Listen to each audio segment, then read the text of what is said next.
Eu sou o PH Pereira, um dos administradores da página Refutando o Arminianismo da Zoeira e também dono do canal Mergulhando nas Escrituras.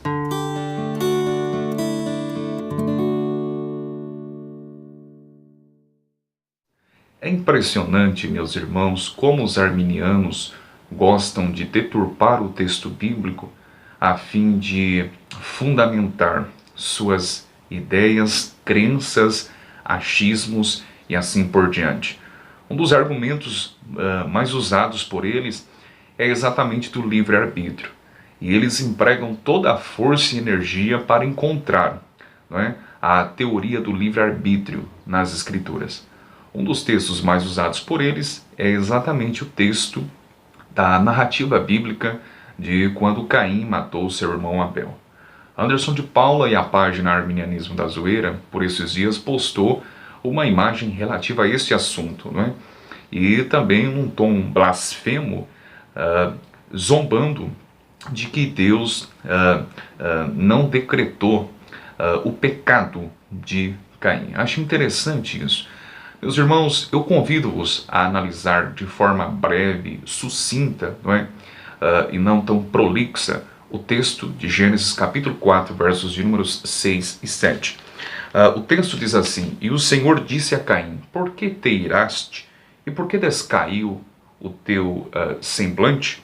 Verso 7. Se bem fizeres, não haverá aceitação para ti, e se não fizeres bem, o pecado jaz à porta, e para ti será o seu desejo, e sobre ele dominarás.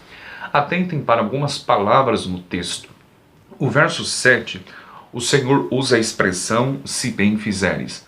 A expressão bíblica se bem fizeres é uma palavra hebraica que significa agir bem, direito, eticamente, comportar-se bem. Por consequente, meus irmãos, a exortação de Deus a Caim refere-se a uma boa conduta e não uma escolha espiritual para Caim, desta forma, então, crer em Deus, temê-lo e assim por diante. Nós, calvinistas, não negamos o fato que mesmo os ímpios, os réprobos, os não eleitos, aqueles que estão mortos, não é, em seus delitos e pecados, fazem o bem. Nós não negamos isto, que mesmo um ímpio possa fazer o bem. Aliás, textos bíblicos lançam luz e elucidam essa questão, como por exemplo, os Salmos. O Salmo é o de número 41, verso 1. O Evangelho segundo Mateus, capítulo 7, versos de números 9 ao 11. O Evangelho segundo Lucas, capítulo 18, versos de números 2 ao 3. Portanto, cremos que mesmo os ímpios podem fazer o bem. Eu estou me lembrando de uma frase de um puritano chamado George Whitefield, que usou a seguinte expressão, tratando sobre esse assunto, não é? Autointeresse iluminado. O que isso significa? Autointeresse iluminado. Significa dizer que mesmo um ímpio, ele pode fazer uma boa ação, porque esta ação, em última instância, é iluminada, vem do próprio Deus, contudo, mesmo assim, continua sendo autointeresse. Vou dar-lhes um exemplo muito simples. Aqui perto de casa existe um centro espírita.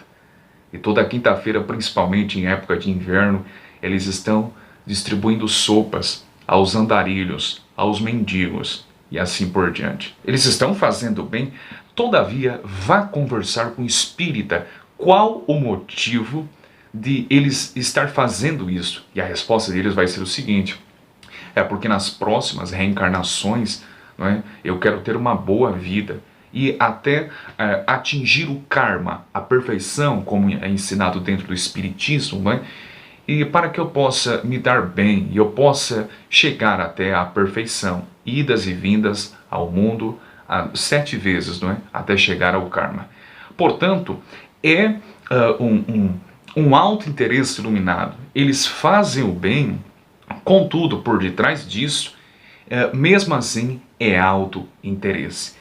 É interessante nós atentarmos para isso. Portanto, a exortação de Deus a Caim é para ele ter uma boa conduta. Trata-se de moralidade, não de espiritualidade. Veja bem a reação de Caim no verso de número 6. O texto diz que logo após ele ter matado o seu irmão Abel, ele se irou e também descaiu o seu semblante. Ora, se realmente Caim tivesse o chamado livre-arbítrio, não é, para fazer escolhas no que tange o mundo espiritual, ele deveria de procurar Deus. Todavia, Caim seguiu o mesmo exemplo de seus pais, conforme capítulo 3, versos de números 8 ao 10 do livro do Gênesis. Ele, ao invés de procurar a Deus, ele foge, ele se esconde, bem como seus pais. E, da mesma forma, foi preciso Deus descer e procurá-lo, assim como procurou Adão e também Eva, não é? Assim como procurou o homem. Lembro-me das frases de um dos pais da igreja, chamado Irineu de Lyon, eu gosto de citá-la. Se Deus não vir até o homem não vai até Deus. É Deus que sempre toma a iniciativa. Por isso eu creio fielmente até os ossos no sistema monergismo. É Deus que sempre atua do começo ao fim.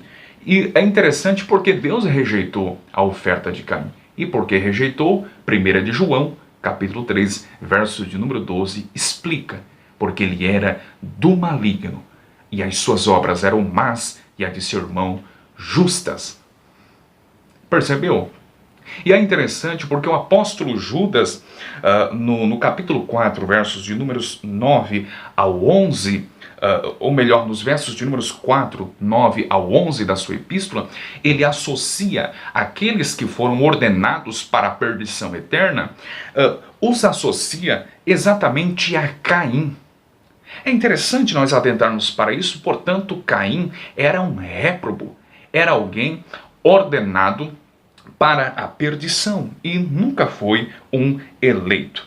E nós devemos atentar para isso, e é interessante porque a palavra hebraica usada por Deus no verso de número 7, se bem fizeres, não haverá aceitação, a palavra grega para serás aceito, ou melhor, a palavra hebraica para serás aceito, tem um sentido de exaltação, dignidade. Portanto, significa uma evolução moral, não espiritual. Logo, não tem relação nenhuma com uma escolha espiritual.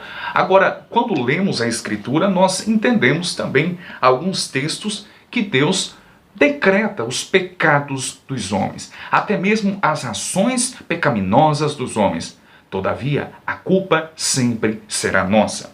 Veja, por exemplo, o texto do primeiro livro do profeta Samuel, o capítulo 2, é o verso de número 25.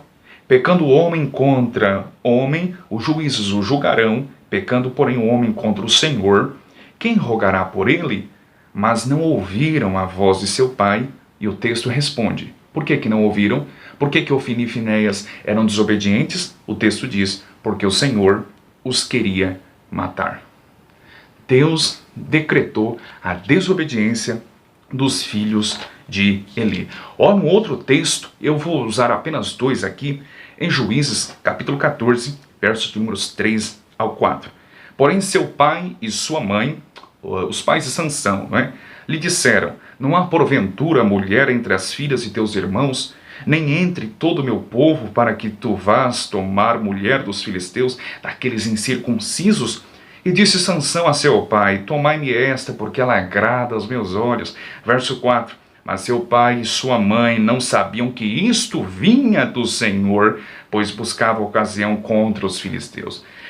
Os pais de Sansão não sabiam que esse intento vinha do Senhor. Sansão não dava ouvido aos seus pais, e isto vinha do Senhor. Explica isso, senhores arminianos. Deus decreta até mesmo as ações pecaminosas dos homens. Eu, infelizmente, não entendo isso. E quando a lógica humana entra em conflito com a revelação escrita, logo ficamos com a revelação. Por quê? Porque entendemos que a nossa mente ela foi afetada de tal modo pelo pecado que ela agora é limitada para mensurar ou aquilatar os mistérios de Deus. Portanto, ficamos com a revelação. Ok? Abraço.